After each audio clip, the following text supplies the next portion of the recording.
Bonjour, c'est Gilles sur boursicoté.com. Voici l'analyse technique Forex et matières premières pour cette première séance du mois d'août, donc du 1er août 2014.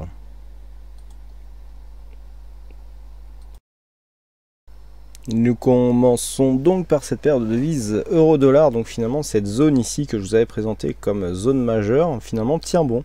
On a cru à une cassure dans un premier temps. Je vous avais dit que le signal ici, ce serait la cassure de cette zone de résistance. Eh bien, force est de constater que sur un contact avec cette zone majeure, on casse ici la zone de résistance et tout de suite on envoie une bonne dynamique avec un retournement. Donc là, on est clairement dans une phase de rebond technique. Pour mesurer la force de ce rebond technique, eh bien, on trace les retracements de Fibonacci donc sur la tendance la plus directe possible. Et ce que nous pouvons constater, c'est que la zone des retracements à 23,6% ici s'impose comme une zone de résistance. Donc pour l'instant, début de rebond technique. Un rebond technique donc sur une cassure des 23,6 eh bien devrait normalement atteindre, enfin aurait en tout cas comme objectif la zone des 1,3471. Nous avons une zone horizontale à 1,3476.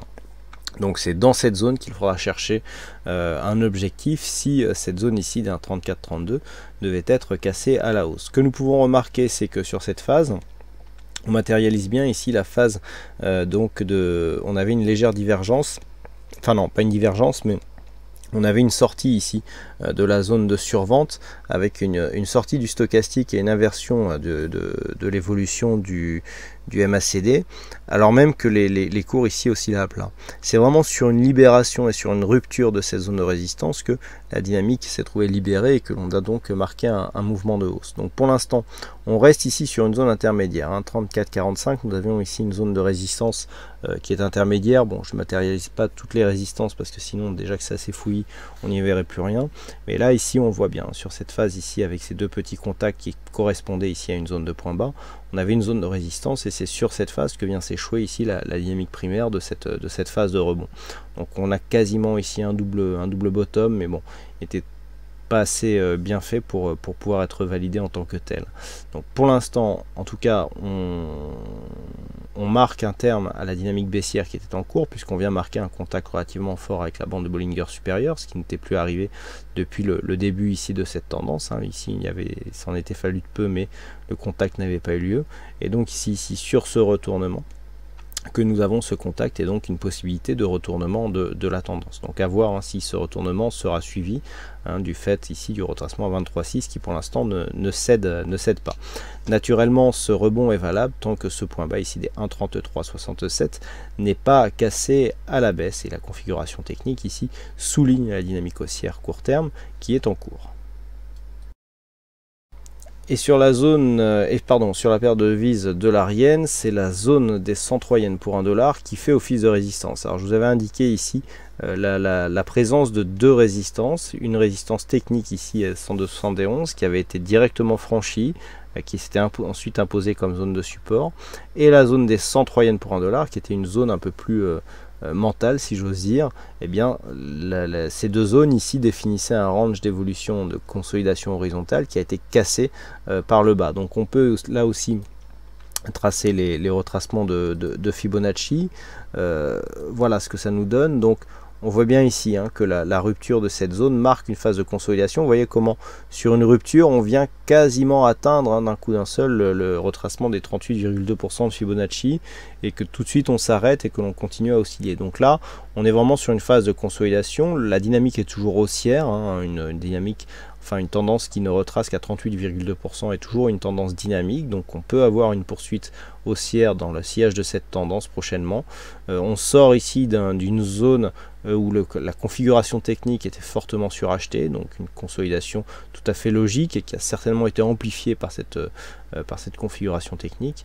Un MACD donc qui est toujours baissier, donc qui est toujours ici dans la phase de baisse par rapport à cette dynamique qui a été impulsée aujourd'hui.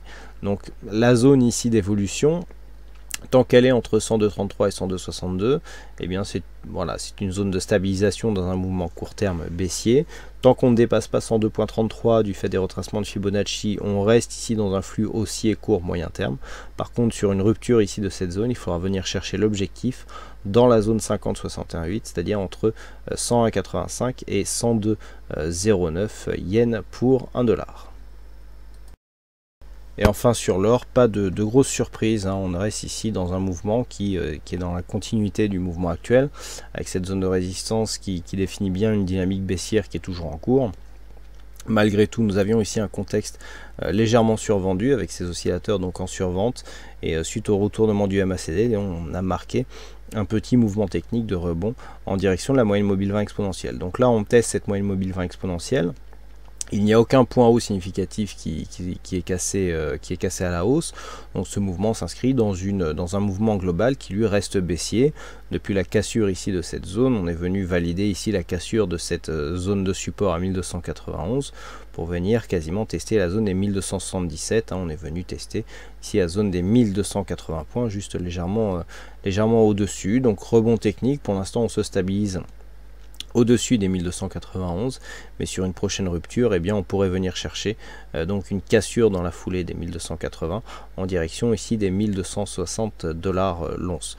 Tant que les cours ici restent sous cette zone de résistance oblique, telle que je vous l'ai matérialisé, on est dans une phase de baisse, donc avec des objectifs qui seront définis toujours de plus en plus bas. Sur une rupture ici de cette zone de résistance, eh bien on invaliderait ce scénario baissier au profit d'un scénario de retournement en direction des 1322 $ l'once.